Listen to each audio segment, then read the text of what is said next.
بابری مسجد کی بازیابی کی مہم کے اہم کردار جناب عبدالرحیم قریشی کا لمبی بیماری کے بعد جمعرات کی صبح انتقال ہو گیا۔ وہ 80 سال کے تھے۔ جناب Abdulrahim Qureshi all India Muslim personal law board کے اسسٹنٹ جنرل سیکریٹری اور تعمیر ملت کے صدر تھے۔ نماز جنازہ جمعرات کو عصر کی نماز کے بعد مکہ مسجد میں ادا کی گئی۔ پیش ہے اس حوالے سے دوسری تفصیلات اور مولانا عبدالرحیم قریشی کی خدمات پر یہ رپورٹ۔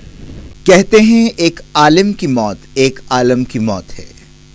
آل India Muslim personal law board کے اسسٹنٹ جنرل سیکریٹری اور تعمیر ملت کے صدر جناب عبدالرحیم قریشی کا انتقال ہو گیا ہے۔ انہوں نے بابری مسجد ملکیت کے مقدمے میں مسلمانوں کے نقطۂ نظر کو مؤثر ڈھنگ سے پیش کرنے میں اہم رول ادا کیا تھا۔ جناب عبدالرحیم قریشی کئی دنوں سے بیمار تھے۔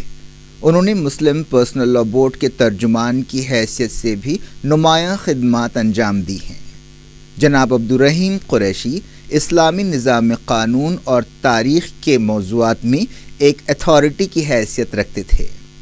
جناب عبدالرحیم قریشی 1993 میں تعمیر ملت کے صدر بنے، جو کئی دہوں سے مسلمانوں کی فلاح و بہبود اور دین اسلام کی ترویج کے لیے کام کرنے والی ایک اہم تنظیم ہے۔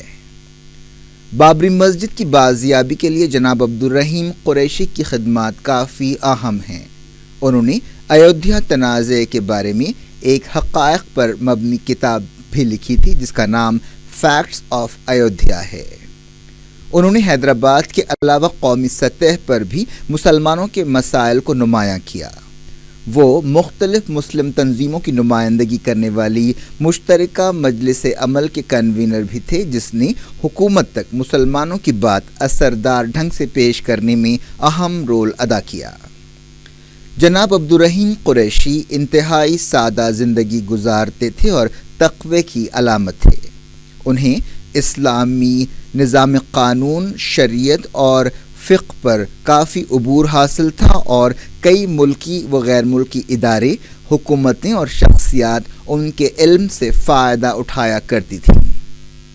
ساؤتھ افریقہ کی آزادی کے بعد نیلسن منڈیلا نے بھی وہاں کے نئے دستور کو بنانے سے پہلے ان سے صلاح مشورہ کیا تھا۔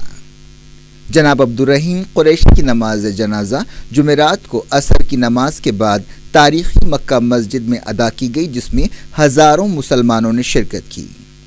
بعد میں نظام شاہی قبرستان افضل گنج میں ان کی تدفین عمل میں آئی۔ جناب عبدالرحیم قریشی نے جمعرات کی صبح 4:30 بجے اپنی آخری سانس لی۔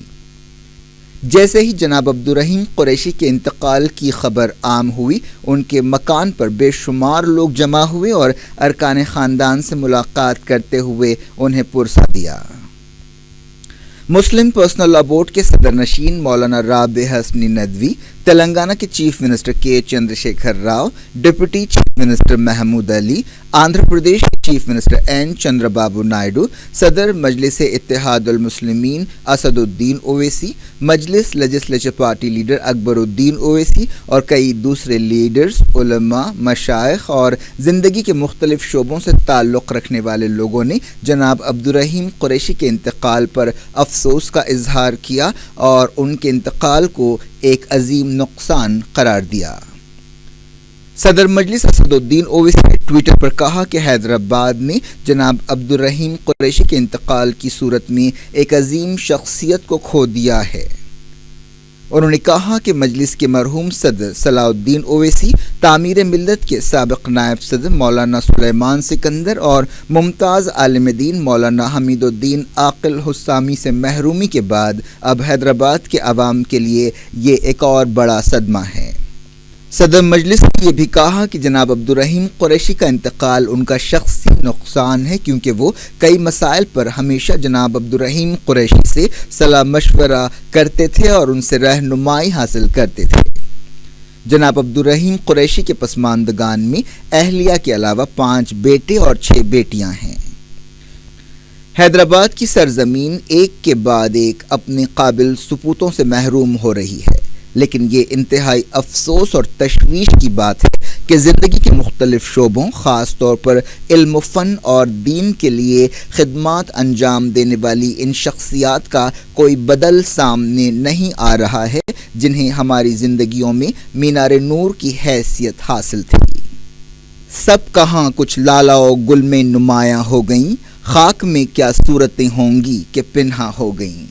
ویڈیو ایڈیٹر اکبر خان کے ساتھ شجیع اللہ فراست۔